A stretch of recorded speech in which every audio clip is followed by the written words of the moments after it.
Welcome to Healthy versus Toxic, the podcast where licensed mental health professionals explore what makes a relationship healthy or unhealthy or even abusive, all from a scientifically informed perspective.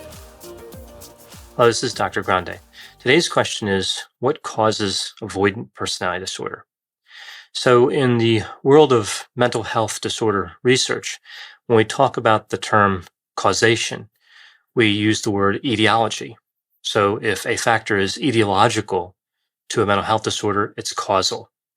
And a lot of times when we talk about causative factors, when we talk about etiology, we're really talking about associations between factors, as opposed to knowing for certain that some particular factor causes a mental health disorder.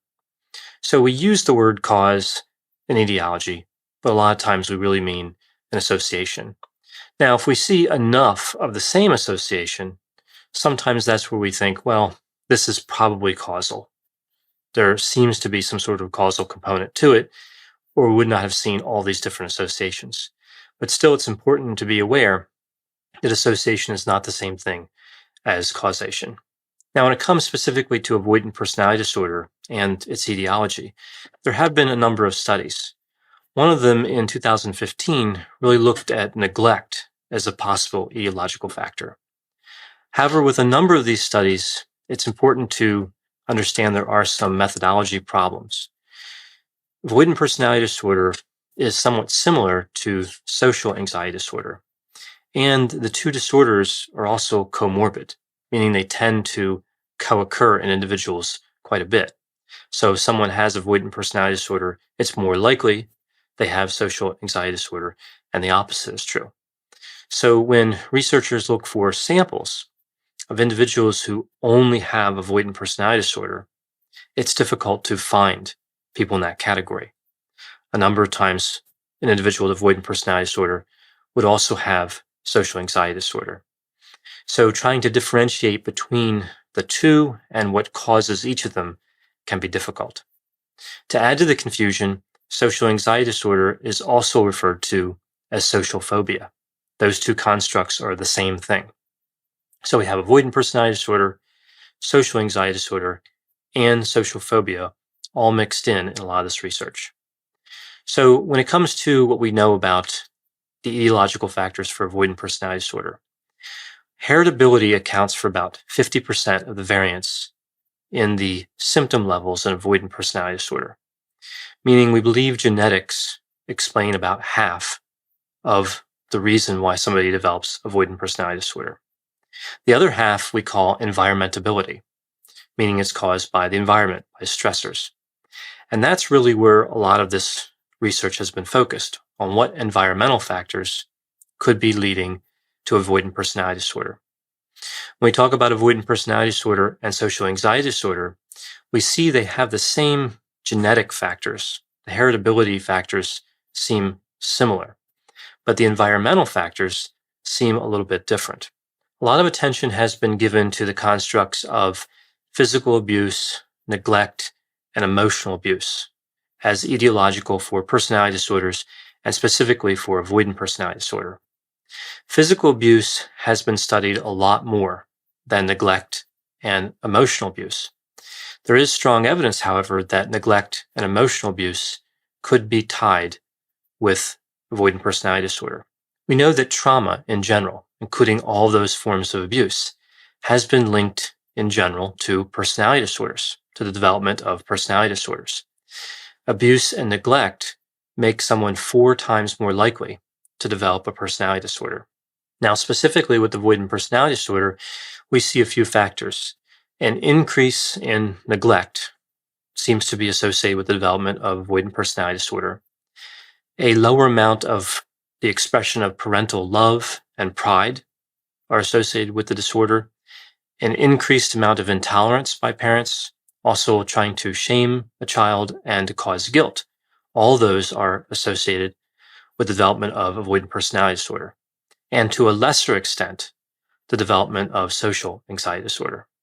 One of the factors that makes this difficult to figure out in terms of neglect versus emotional abuse and physical abuse is that physical abuse, neglect, and emotional abuse often co-occur. So just like it's difficult to find individuals who only have avoidant personality disorder and don't also have social anxiety disorder, it's difficult to find individuals who have suffered from neglect and emotional abuse but weren't physically abused. So there are a number of confounding factors in studies like this. Another element that may be causal for avoidant personality disorder and for social anxiety disorder is a trait called behavioral inhibition. And this would be where somebody is shy, avoids new experiences, avoids strangers, and has increased sensitivity and anxiety reaction. Behavioral inhibition, this temperamental factor, is largely thought of as genetic. So this would be part of the 50% heritability piece I talked about earlier, as opposed to the 50% environmentability. So what's the mechanism for this causation? Well, there are a number of theories about why neglect and abuse and behavioral inhibition appear to be tied to the development of avoidant personality disorder. One is that the neglect and emotional abuse cause feelings of worthlessness. A person can feel that they're not worthy of being loved because of the way they were treated, and they don't see others as safe or supportive as they grow up. So they tend to develop feelings of mistrust. This mistrust, this lower level of trust, can be viewed as arrogant, and it can make other people not want to interact with that individual. And this leads to increased isolation. The increased isolation leads back to a lower level of trust. So there's a cycle that gets started with the abuse and the neglect and carries on into adolescence and adulthood. And we look at this as avoidant personality disorder. Now, again, this is just one theory of the etiology of avoidant personality disorder. One of the things we can learn from these factors being linked with avoidant personality disorder is that all abuse is destructive. Physical abuse, physical neglect, emotional abuse, all these factors have consequences, have negative consequences for mental health. And we need to work hard to prevent abuse of any type from occurring. Thanks for listening. This has been a production of Ars Longa Media. The executive producer is Dr. Patrick Beeman. For more content, please visit our website at arslonga.media. To leave feedback or suggestions, send an email to info@arslonga.media. To find more content from Dr. Grande, including a link to his YouTube channel and his other Ars Longa podcasts, visit our website at arslonga.media. This podcast is intended for informational purposes only and should not be construed as medical or mental health advice. Ars Longa, Vita Brevis.